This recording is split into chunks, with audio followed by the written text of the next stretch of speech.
Hey, I'm Sarah, and this is the Goddess in Training podcast. This isn't about being perfect or polished or having it all figured out. This is about what happens when you actually start listening to your body, your intuition, your patterns, your truth.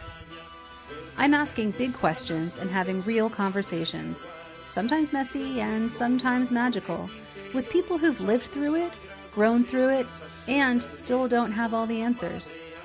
If you've ever doubted yourself, betrayed your gut, or wondered if you're the only one, you're not. Let's talk about it.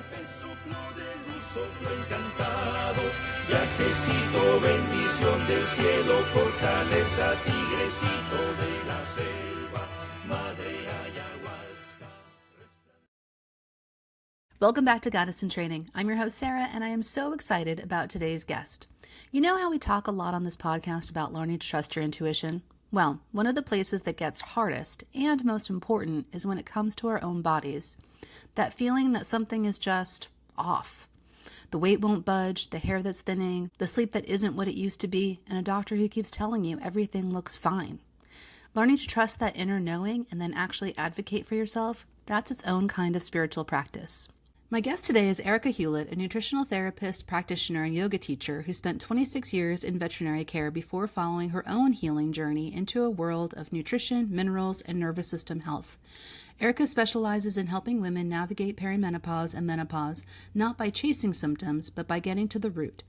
And so much of her approach is about learning to listen to your body's signals, to your hunger cues, to the clues your symptoms are trying to give you.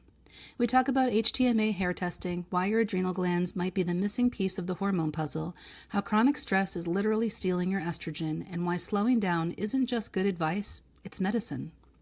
We also get into fasting, blood sugar, peptides, cacao, circadian rhythm, and the beautiful truth that every one of us is bio-individual. This one feels like a masterclass in coming home to yourself. I think you're going to love it. Let's dive in. Hi, welcome back to another episode of Goddess in Training. I'm your host, Sarah, and today I'm here with my friend Erika Hewlett. And Erika and I met a while ago, and as life goes, it took a while to kind of finally connect, but here we are, and I am so excited to talk to you, Erika, about perimenopause, menopause, hormones, nutrition, all of these things that are integral in all of our lives as women. At some point or other, I think most of the listeners are kind of in that age range where we're either starting to think about it or in the midst of menopause or perimenopause or currently dealing with some of the symptoms. So Erika, thank you so much for being here.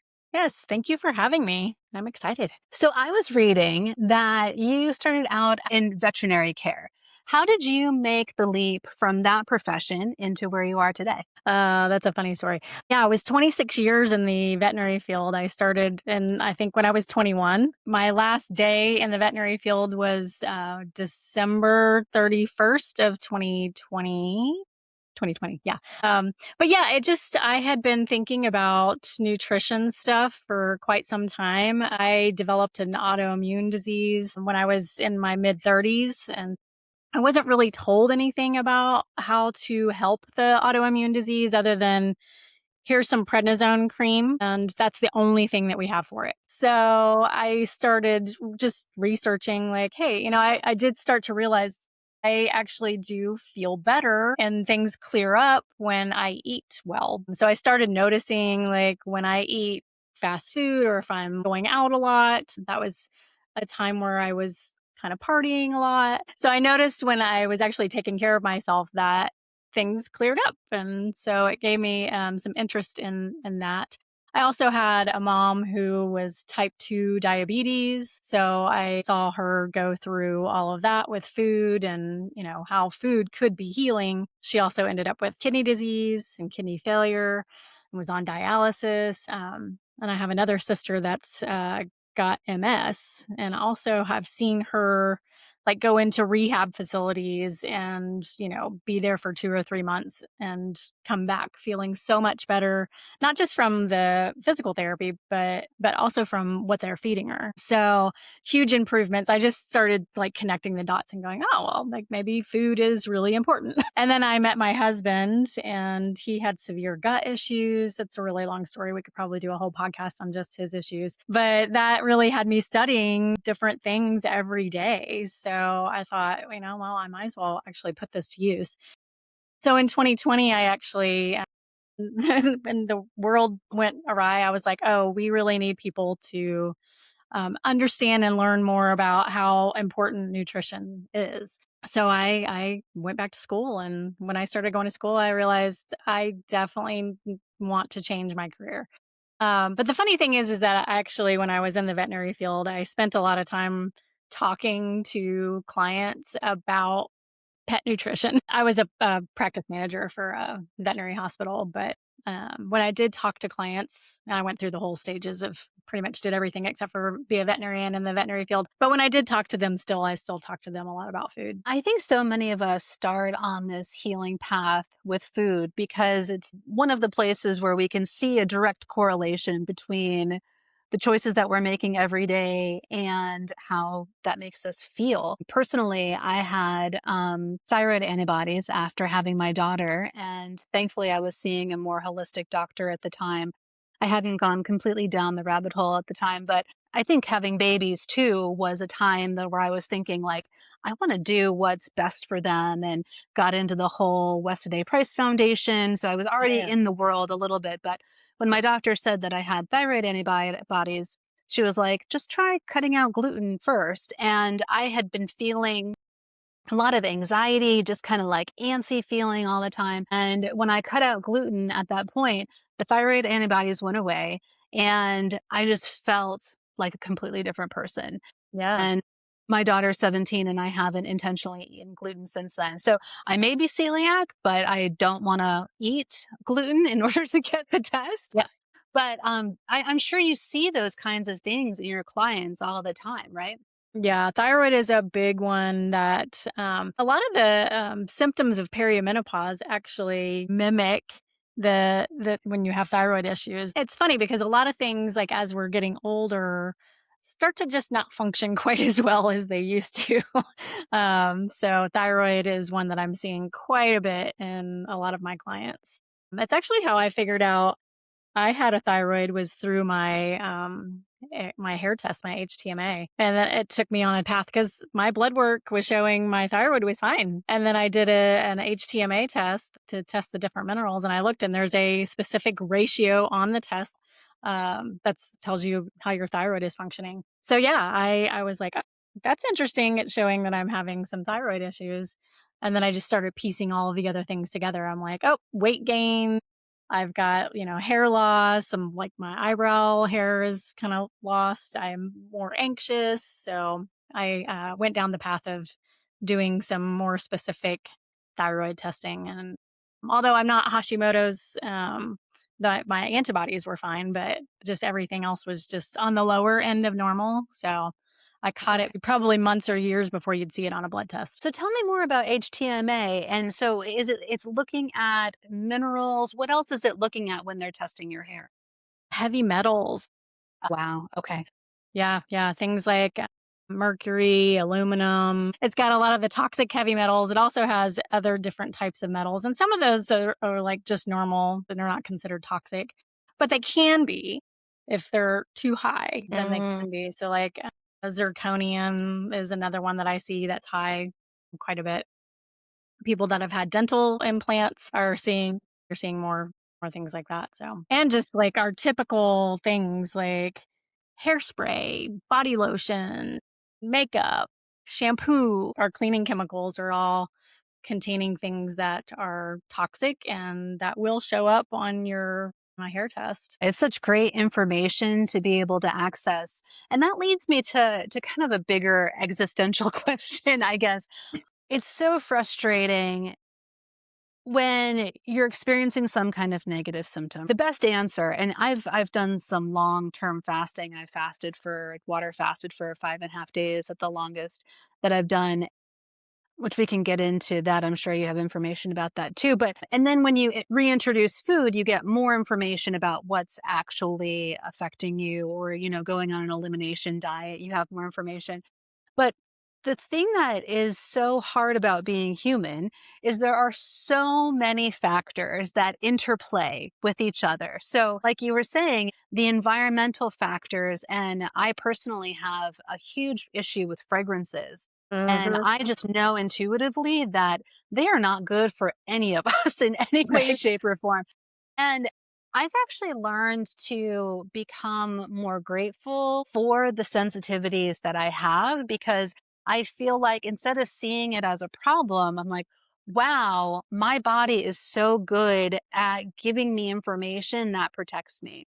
That's a great way to look at that. I love it. Yeah, it's been a more of a recent shift because I spent so many years like and partners in my family get so frustrated because I'm just so incredibly sensitive. It's difficult to eat out and it's difficult to go into public spaces sometimes because I'm more sensitive to fragrances, but and then our hormones play into that as well, right? Because it's not a constant. There are times where my daughter I'm like, oh, I feel fine today. And she's like, I put the same exact stuff on. And then I'll be about to get my period, right?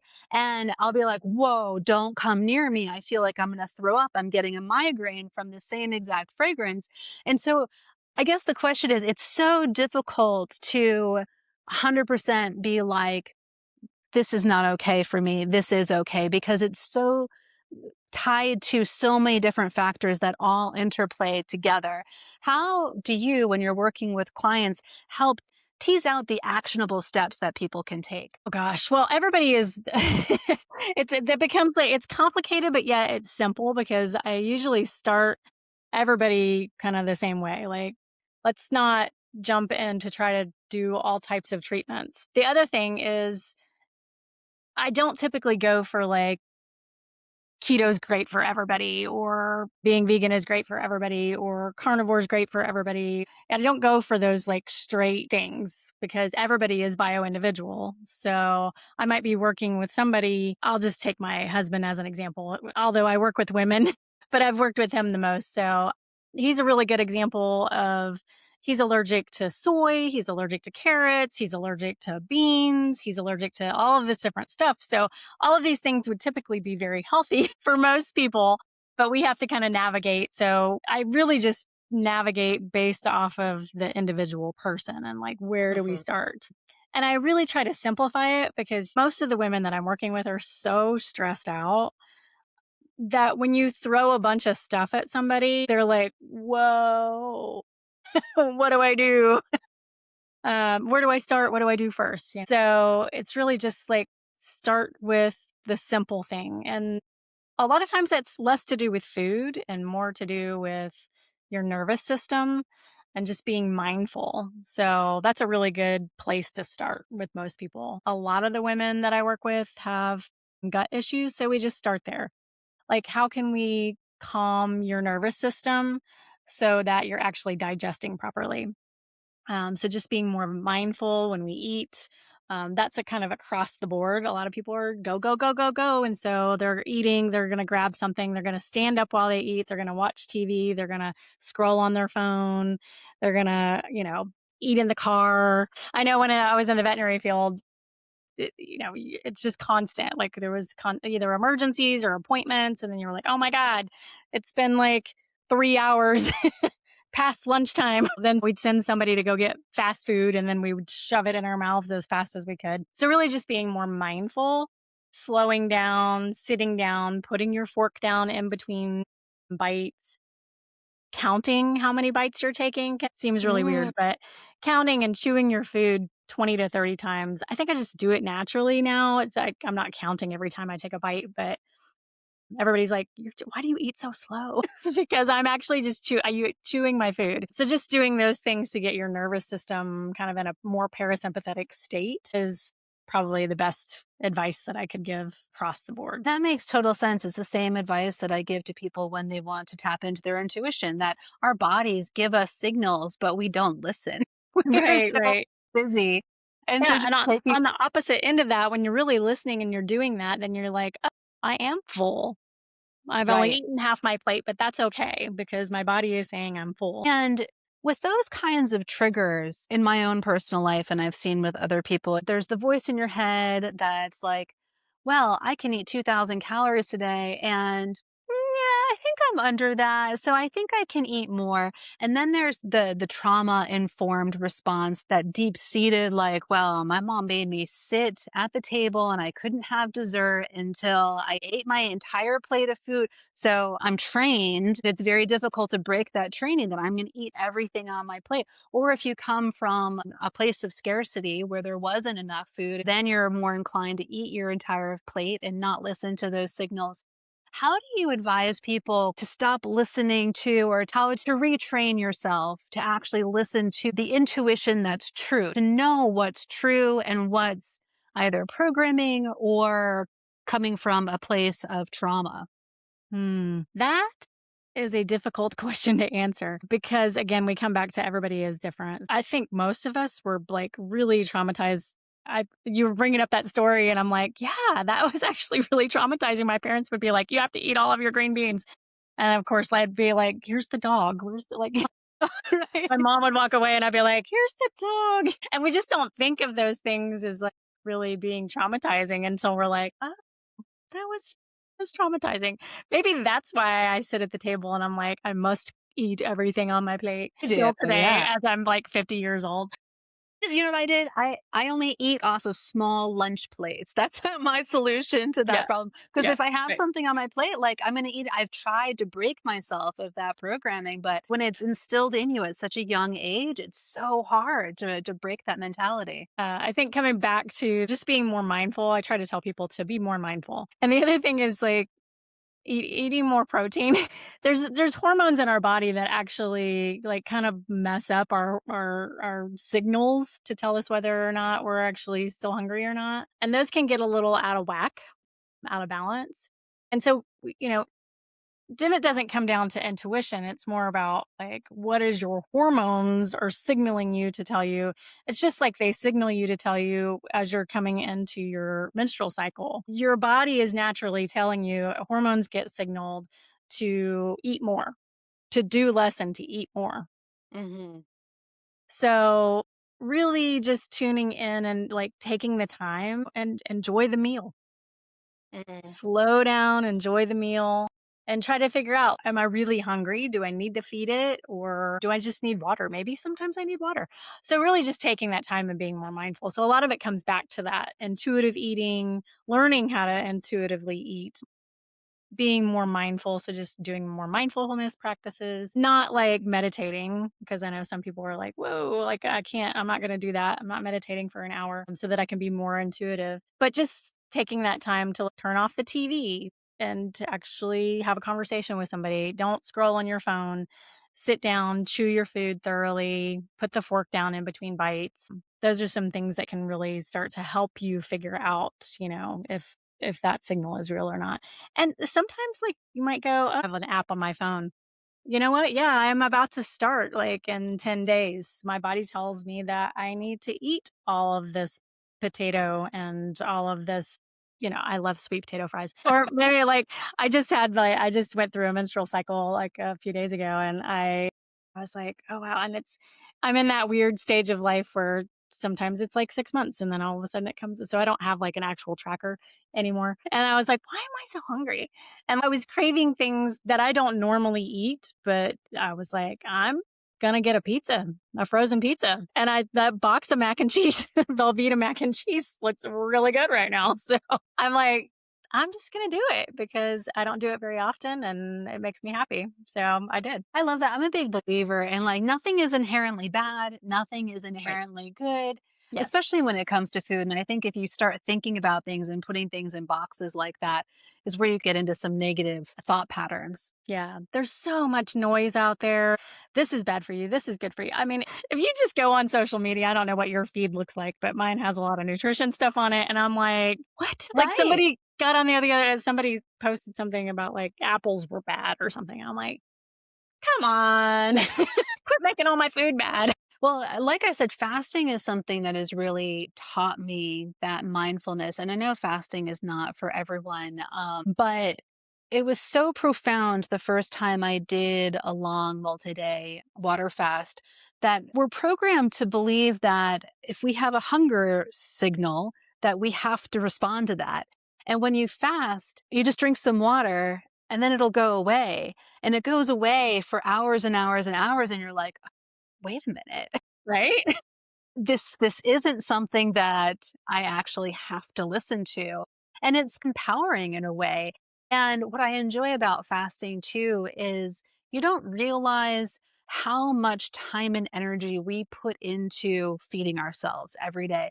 It is so much. Even if you're getting fast food and having food delivered, there's still so much that goes into all of that. And it's kind of freeing to be like, I'm just going to take a break. And then you're like, I have all of this energy to do all of these other things.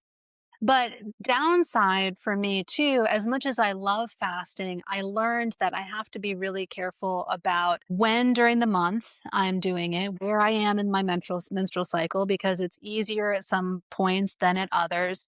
And it's also stress on the body. Mhm. And so, like, I had to learn that you have to factor that in too, that your body then has to, goes into some of the stress responses when you're not feeding it. And then when you're refeeding, you have to be careful about that too, because your body's kind of like, whoa, this is really different. Mhm. Yes, yes, yes, Have you yes. ever tried fasting? Yeah, I actually, did a fasting certification, was it 2024? And I was all into it then. I was like, "Yes, I'm gonna this is what I'm gonna tell all of my clients to do." And then I started realizing how stressful it is on the body.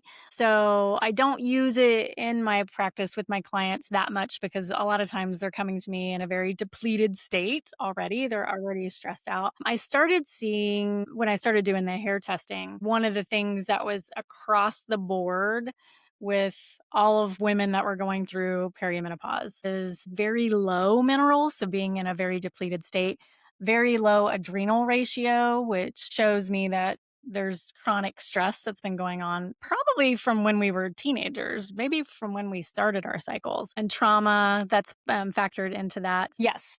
Fasting can be a really good healing modality. I do caution against starting there. Like a lot of people use it for, like we get to this time period in our life and we're like, oh, I've gained a little weight around the midsection. My pants aren't fitting as well as they used to. And so that's the first thing that we go to is cut calories, cut food, cut calories. Let's fast. And of course, fasting is all across the board. You can see it like pretty much everybody recommends fasting. And it's yeah, and again, you mentioned a really good thing earlier. There's certain times of the month to fast that are better than others. So, definitely like not during or leading up to the few days before your menstrual cycle. So, usually like the first couple of weeks after your menstrual. So, once you stop your bleeding, and you start to get some energy back, that's the time that is better for if you're going to be doing cardio, like let's do cardio during those times. And the last couple of weeks of the cycle or full cycle are the times that we need to just like slow down. We need to eat more nourishing foods, be more nutrient dense, eat more food and not fast. So yeah, definitely if you're going to do fasting, I think it can be a great tool, but definitely not starting there. No, it's a So little yeah. extreme. Yeah, yeah, yeah. So I usually say, like do 2 or 3 months at least to get to a place where your nervous system is prepared for it, that you've been leading up to really eating, period, because I see this a lot, like just on a day-to-day basis, women are not eating enough. Mm, Um, so getting them back to a spot and making them feel comfortable about just eating food and kind of getting back to that spot where you were talking about earlier of like there is no really good or bad food. Like I said, I had frozen pizza and some mac and cheese last weekend.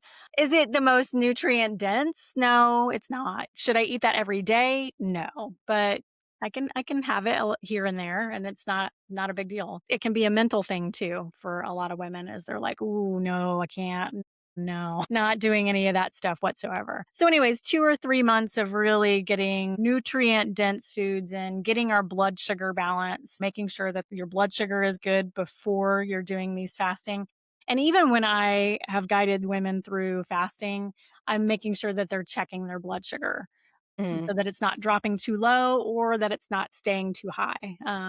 Because one of the things when I went through my fasting certification, I did a 3-day fast, and my blood sugar at the time was like all over the place. And even though I was eating well, but just insulin resistance is a thing as we're starting to get into perimenopause. Kind of goes along with adrenal fatigue. So that coming back to cortisol and stress and adrenals and all of that wonderful stuff. But my blood sugar stayed high until the third day.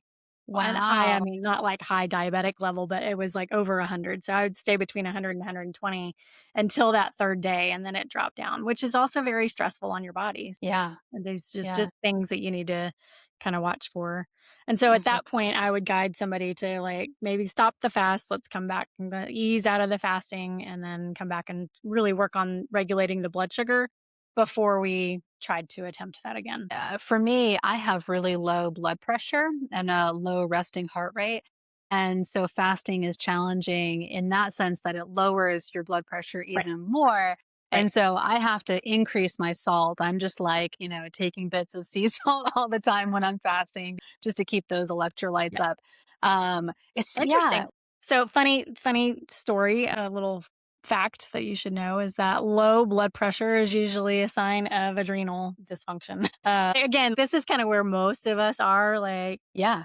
my doctor said something. I've always had on the lower end of normal blood pressure every time I go into the doctor. And this last couple of times they've been like, "Is this normal for you?" And I'm like, "Yeah, it is." So yes, definitely things that you need to look at. And again, going through like a longer fast like that, anything longer than, your, I think, 12-hour fast, you definitely need to look at replacing electrolytes. So, not just salt or sodium, but potassium is a big one too that we're constantly burning through. And I see this on our potassium and magnesium are things that we definitely need to make sure that we're still getting and replenishing during our fasting. Mm, So, mhm. having a really high quality electrolyte is a good thing to have on hand. And again, you need to drink water anyway, so just throw some of that stuff in there. We are such complicated beings. I wish that it was easier. Do you Yeah. ever think about kind of the why behind us being so complicated? And we're animals. Animals basically know the birds outside know what they can eat and know what they can't eat. And we've lost complete touch with the rhythms of nature and what's good for us and what's not good for us. And it makes me wonder, like, is it even possible for us to get back there, or have we completely gotten so out of whack and complicated things?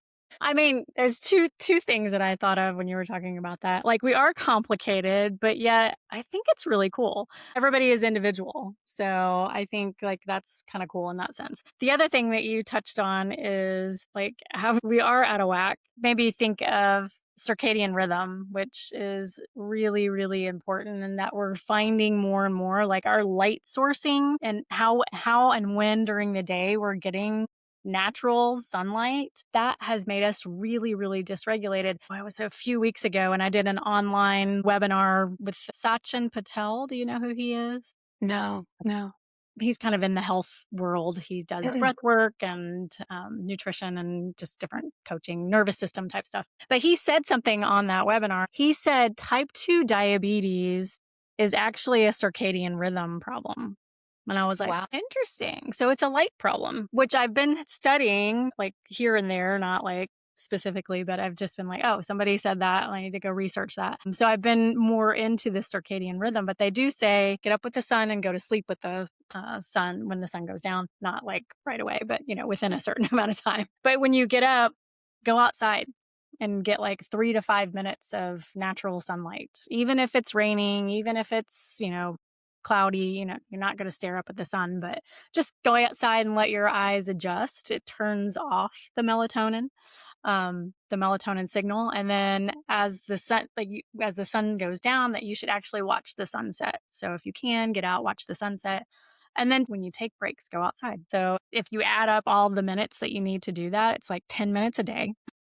Mm. Go outside for 3 to 5 minutes in the morning, 3 to 5 minutes as the sun is setting, and then a few minutes here and there throughout the day. And that can actually reset a lot of things. Your hormones are just like, "Oh." Thank you. And then one of the things that I started doing, and I thought that this was complete bullshit for many, many, many, many years, but those blue light blocking Yeah. glasses, yeah. And I was like, I am not wearing those. Just not doing it. They're stupid. They look silly. I'm not doing it. It's not cool. I know what you say about it, but I'm not doing it. Right. So I resisted it for a really long time. And then as I started taking the hair testing course and learning more about that, somebody mentioned, let's wear the blue light blocking glasses because a lot of us are staring at a computer screen most of the day these days.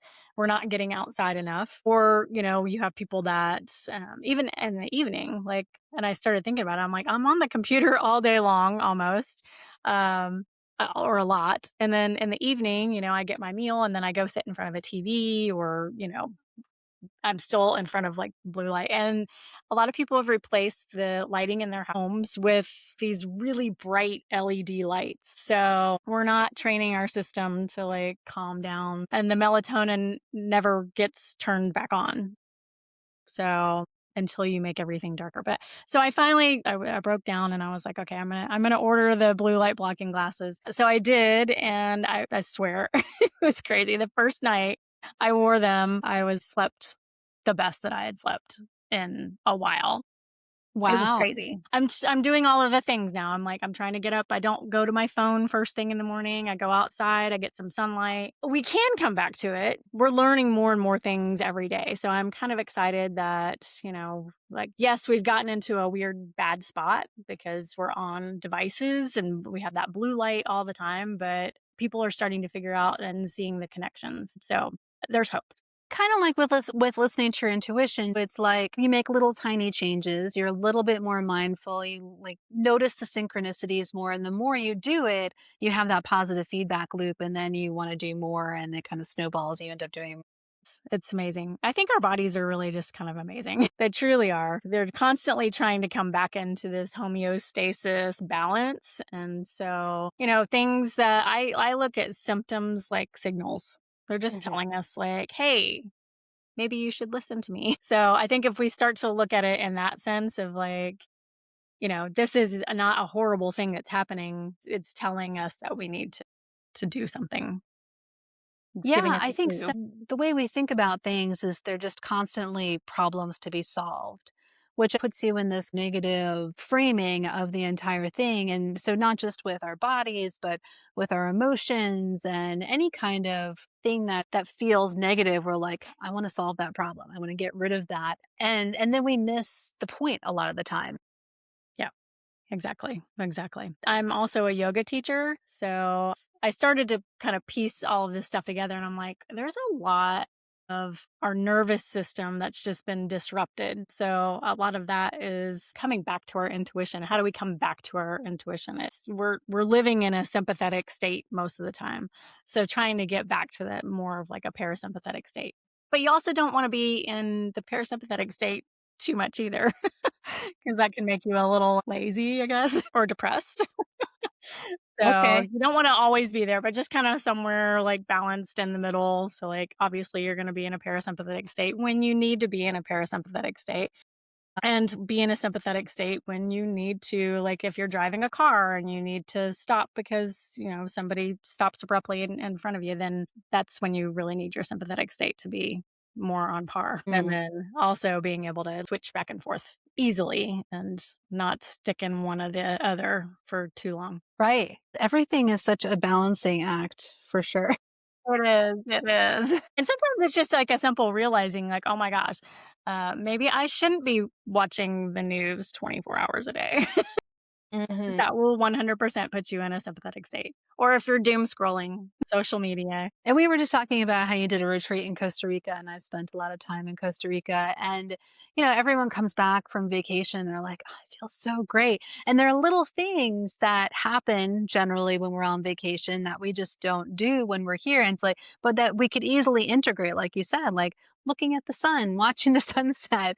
These are all little Yeah. things that we in our society are like treats that we can only have every once in a while, that we don't allow ourselves to have these things that we call indulgences, but in reality, they're essential to our health. That's one of the things I actually created a little free checklist of these daily rhythms that you can do throughout the day. And one of those things is like do something that brings you joy, you know? So like if you're on vacation, you would be doing things that bring you joy usually. So like just bring that into your daily life. Do something every day that brings you joy because there's a lot of things that we do that we just kind of we get in that grind of we got to do this, we got to do that. And they're not always things that bring us joy. So for me, like having it on a daily checklist, like, oh, did I have fun today? Because for me, that's really important because I'm an Enneagram 7, which is all about like life has to be fun or I'm not doing it. I'm also a Gemini. So What's the point of life if we're not having fun and enjoying it, is how I look at it. yeah, but same, same, same, same. Do you know what your Enneagram is? I do not. I Oh, you think I should. did at one point, but it's the kind of information that doesn't stick in my brain very well. I don't know why I've always liked those things. Like I love personality tests. I'm starting an astrology course this evening. So I'm like, oh, I want to know all about like how the stars affect us and all of the astrology and I don't know, personality. Give it all to me. Want to know more? Yeah, I love learning about it, but it doesn't stick very well. I think it's because I'm an Aquarius, which I thought was a water sign, but it's an air sign, which makes a lot more sense for me. Well, But yeah, yeah, yeah, yeah. like in the flow all the time, Right, right. things We're don't like, always yeah, yeah, stick. Yeah. floaty air. Uh-huh. I get it. I get it. And that's funny. I don't know what the Gemini is. Is it Earth? Is I think Gemini it's Earth? Earth. Yeah, which makes a lot of sense. Now that you say that, I'm like, oh, that makes a lot of sense because I love to be like grounded and in nature. And Hold on, now I'm gonna look it up. that's, yeah. No, it's actually an air sign. We Is don't wanna, it? that's what it says. We don't wanna have misinformation Okay. about I mean, signs on yeah, yeah, yeah. messaging. I know. I'm like, we should probably check that. In fact, let's fact check what we're saying. Air Yeah, air sign. Huh, yeah, but more intellectual, I think, than an Aquarius. Yeah, Not that I'm not saying I'm not intellectual, but maybe it's the stickiness. You have more yeah, yeah, stickiness yeah, than I yeah. do. Yeah. Some things stick and some things don't. It just depends on what I'm interested in. And sometimes I'm like, ooh, really interested in it. And then a couple days later, I'm like, yeah, it's gone. That's why I love having a podcast where we talk about so many different things. It's like every Yes. day I'm learning Yes. about something new. So let's dive in more into hormones. The more that I think about the time of life that I'm in, entering into perimenopause and having the desire to have reverence for this period of time in my life, because I think there are so many positives, right? But at the same time, yeah, like you said, things aren't working exactly how they used to, and things that were issues are like becoming bigger issues than they were. How kind of a base level do you help people frame perimenopause and menopause? I have like one like little explanation that usually sums it all up. um, and that's just kind of explaining like what happens to estrogen. Let's just take, I'm kind of picking on estrogen because it's the biggest one that we think of. So, estrogen is usually controlled by our ovaries primarily from the time that we start menstruating.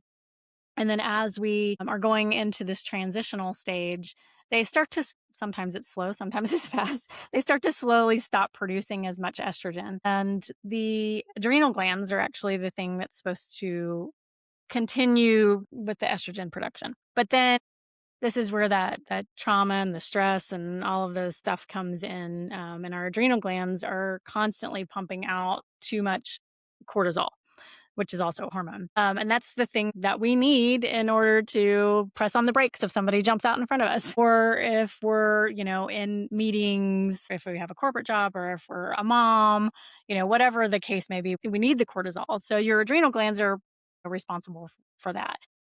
If it's too much and over too long of a time period and you're not able to like bring your adrenal glands back into that normal balanced state, they're spending all of their time working on the cortisol. That's like their main job. They can't take over the production of the estrogen. So I Mm. think this is what we're seeing in a lot of women these days. And it's like that with a lot of the hormones. So there's usually one thing like that's going to stop producing as much and then something else is going to try to take it over and it's just been overworked or it's working on producing something else. So that's kind of the simplest version of like what's happening in your body. and like why it's happening. And so if you can really start to understand that it's all about stress, we just don't handle those things. And all of these things that I used to say back in the day, I remember my teens and my 20s and my 30s. I spent most of that time on just go, go, go, go, go, go, go. And I did have trauma that happened in my childhood. I had trauma that happened in my teens. I had trauma that happened in my adult life. And I worked anywhere from 50 to 70 hours a week. Hmm. And I didn't have kids, but there's a lot of women that are also in that same thing that I was doing. So, yeah, and I said I would sleep when I die. That was my thought process. I'm like, I'll sleep when I die. Looking back on it, I'm like, that shouldn't have been my thought process. So things just need to start to shift. We need to, start really working on, slowing down, being more mindful. I think a lot of women during this time period also are faced with some of these, like, we've been able to push all of the traumas back behind us until this time period. And then we're like, here we are. This is what's going to happen, and you're going to have to face it. There's a really good book called The Body Keeps the Score, by Bessel van der Kolk. Yeah.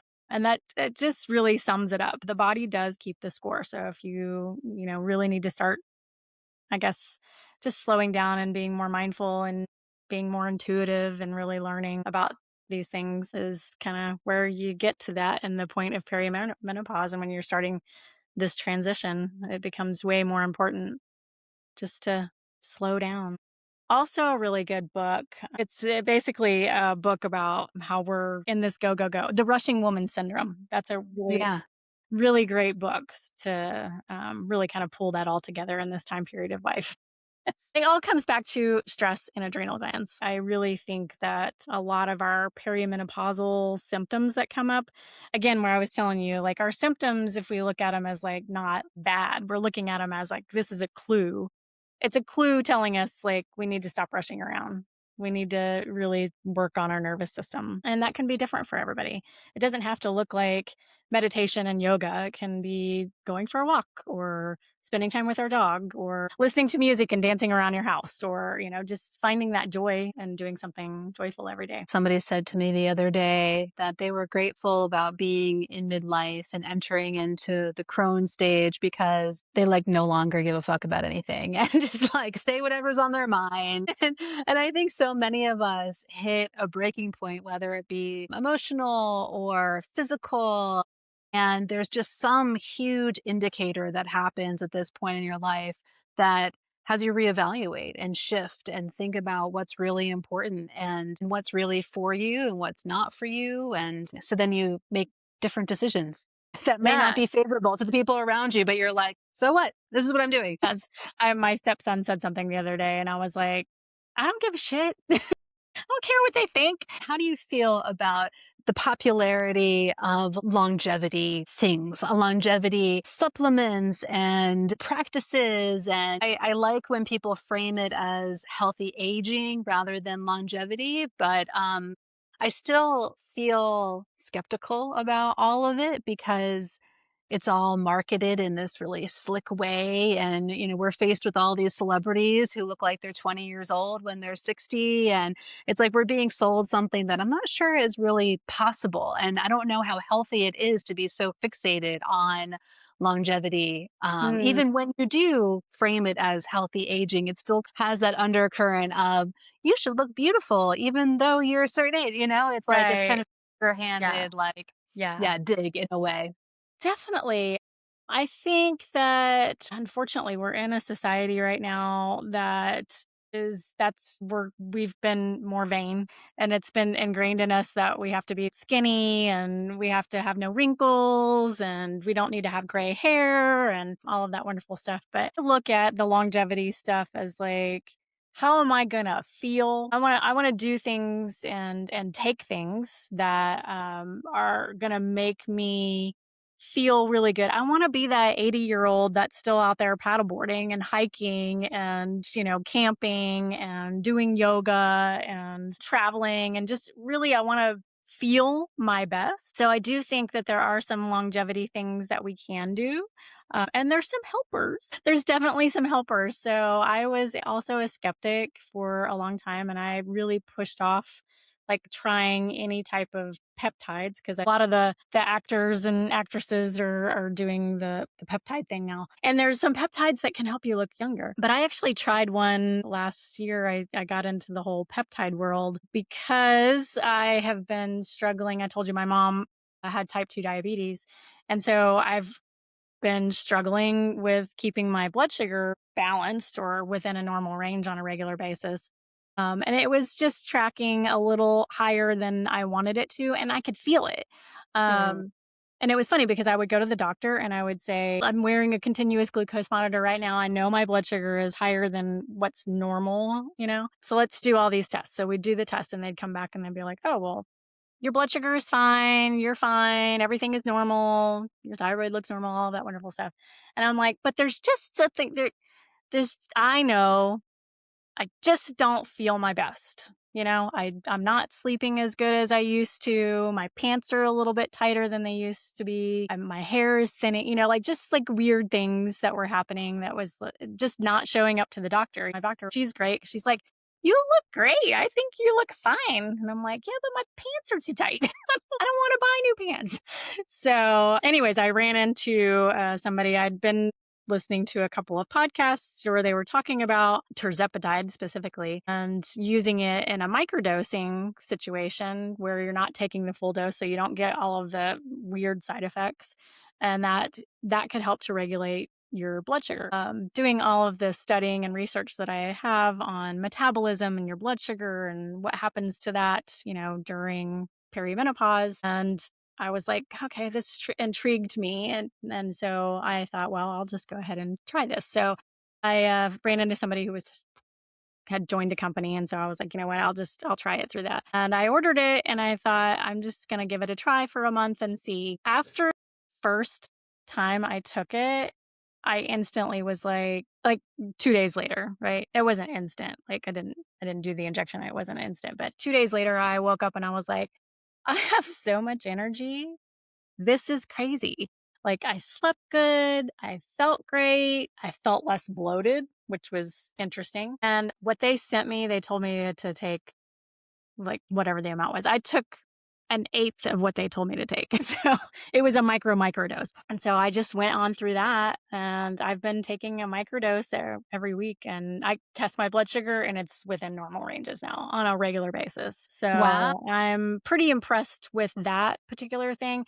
I think in the longevity aspect of it, it'll make me live longer because Mm, my blood sugar is balanced. I feel better. I feel more energy. And so that's what I want. It's not necessarily for the body, like, hey, I want to look younger portion of it, but I just really felt so much better. So I took that and did a peptide certification course. And there's so many out there that people have been using for years. And peptides are just chains of amino acids. And what I've learned about it is that just like everything else starts slowing down and getting to a low level, like your estrogen and your progesterone and your testosterone, all that stuff starts, coming down. So peptides are going to be kind of like HRT, hormone mm, replacement therapy. You'll have a peptide replacement therapy because these peptides are naturally occurring in our body, but then as we get older, we're just not able to produce enough of them. So wow. you can get them from eating foods. Like a lot of the peptides you can get from eating. That's why we say eat higher amounts of protein because you're getting a lot of those amino acids through protein sources are the biggest one. Not only protein, I mean, you can get it from other sources as well, but Yeah. protein is the thing that is got the big thing. So yeah, I mean, you can either eat all of that and like really do that, or you can go the other direction. So I think in our society, it's definitely easier. I'm not going to say I took the easy way out because I spent 5 years studying nutrition and eating the things that are good for my body. It's just I was coming from a depleted state. So this gave Mhm. me the little up level of like, hey, and I mean, I feel great, and so I'm all for it. If it takes that and, like, I can save somebody 5 years of working on that, then let's do it, and, like, my anxiety's been better. Wow. I'm using some other peptides too, so It's such a great example. of advocating for ourselves too. I think so often women are like, I'm fine. And like, if a doctor especially is like, oh, you look great. And you're like, okay, well, then I guess I am great. But I think if we were to really listen to that inner voice, like, no, no, no, like you did, there's something wrong. There's something not wrong necessarily, but there's something that's a little bit off. I think if we listened and acted on that more often, we would be overall Yeah. healthier. Yeah. Yeah, like I just didn't feel my best. I'm doing all the things. I'm a nutritionist. Like I'm doing all the things. And we uh should. I mean, that's what I tell people about their emotions too. Like we should feel our best as often as possible. We deserve that. Yeah. exactly. Right. So I'm like I'm all for it. So whatever you need, and I like to help women guide them down the path of what's right for them because it's not going to be right for everybody. Yeah, exactly. And a lot of the peptides and these longevity things are injectable. They are coming out with some more that are they're finding ways to like make them into little dissolvable strips or things, but they're just not as bioavailable in the body as the injectable things are. So, and that's not for everybody. A friend of mine that was like, "Oh, this would be perfect for you," and she was like, "I can't do the injection." And like, that's Mhm. great. They have come out with an oral form of some of these things too. So instead of doing, you just have to do it more often. So Right, right. daily. And so I read that you and I share a common ritual. I am also a lover of cacao. Tell me about how you integrate cacao into your life. Yeah, I don't do a lot of caffeine. It just makes me super jittery. So, and coffee, this is one of the things like most people don't know is that we typically have a gene. I can't remember what the name of it is right now, but that we actually don't do well with coffee. And the way that we drink coffee is crazy. Coffee can be like you mix all the other stuff into it, and it's really bad for you. But having coffee on an empty stomach first thing in the morning to an already depleted person who's going through perimenopause and all that stuff can be even more depleting to your minerals and depleting to your stress hormones. A friend of mine in Phoenix who is a therapist or used to be a therapist, she's gone into more like somatic therapy, but she got into cacao and she's like, if you want to try it, I'll just send you some. So she sent me some, and that I just went deep dive into it. And as soon as I had it, I was like, oh, I feel energized in a good way from this, not in a jittery way. I remember going to like when I was in college and I did night courses and I'd drink a cup of coffee at like 7 o'clock at night and it wouldn't hit me until like 1 a.m. Then I was like, Mhm. now I'm wide awake. So the cacao is something that is just packed with a lot of our minerals that we need. It's really high in magnesium and antioxidants. So I drink it daily. You can use it and I do like to use it as a ceremonial. There's a ceremonial dose. Um, so yeah, I got into that because it's a good way to bless and be intentional about what's going into our body. And so I make the cacao and I love where it comes from. The cacao that I order is from Cacao Source, and I know it's made with a tribe. It's a woman-owned company. It's made by women. Wow. It's the purest form of the cacao, the chocolate that you can get.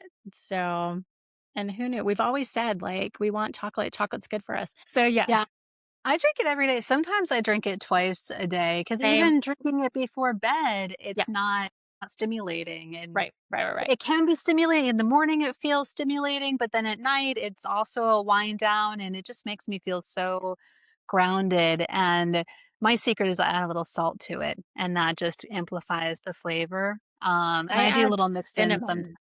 Yep, I do cinnamon sometimes. Yeah. Yeah, okay, but I'm gonna add the salt. I never thought about adding salt, but like Yeah. I love that. Yeah, It's funny because I ran out and then I got a new package of it and I made it up and I'm drinking it. I'm like, there's something missing. And then I realized I didn't put I salt didn't in add it. the So for salt. me, it makes a really big difference. So give that a try. I salt everything. Me and the sea salt are we're Uh, one. uh-huh. Me too. Me too. So yeah, I don't know why I didn't think of that. So thank you. Totally gonna start doing that. I might actually just go make a cup of cacao right now. Put some salt in it. I'm like, "Ah, that's a really great idea." It's delicious. Absolutely delicious. Erica, thank you so much. This has been so much fun.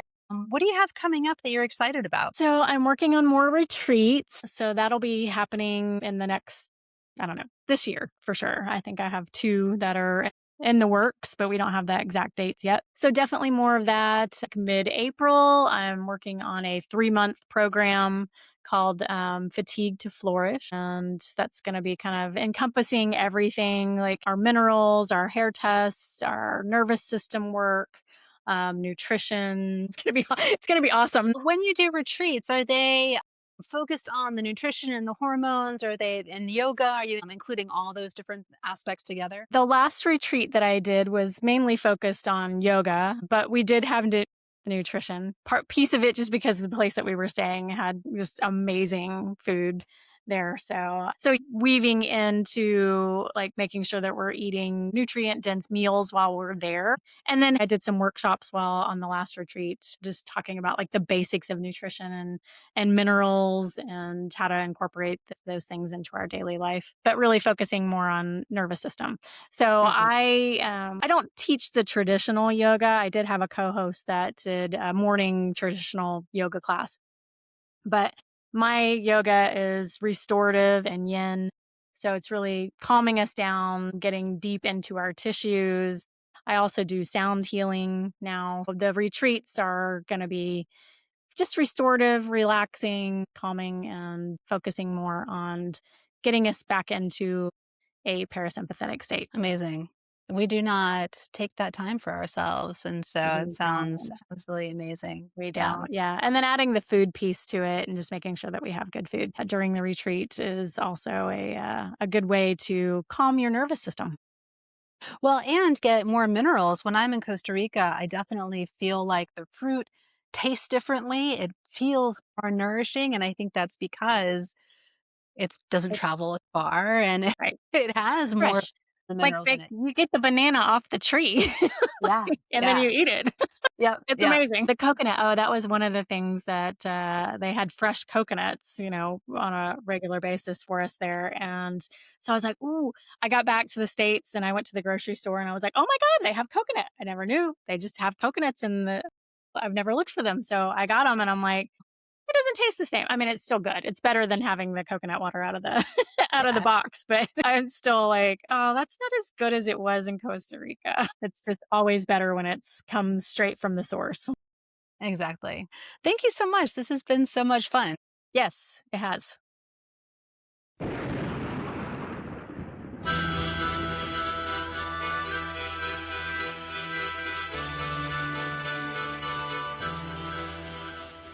Thank you for tuning in to Goddess in Training. I hope something in this episode stirred your knowing or softened your heart. If it spoke to you, share it with someone who needs it, or leave a review or comment to help others find us. If you're watching on YouTube, please like this video and subscribe to the channel. If you want to hear more conversations like this, please consider supporting Goddess in Training on Patreon. For more tools and offerings to deepen your intuition practice, visit goddessintraining.online. You can also join the Scroll of Sashat on Substack for twice-weekly stories of how I followed my intuition. The music for Goddess in Training is Madre Ayahuasca by Arkawa, and you can find more of his music in the link to his website in the show notes. Remember, your intuition is not a mystery, it's a memory. Keep listening. Resplandor del fuego, estrellita, tabaco santo, fuerza de rapel, soplo de luz, soplo encantado, viajecito, bendición del cielo, fortaleza, tigrecito de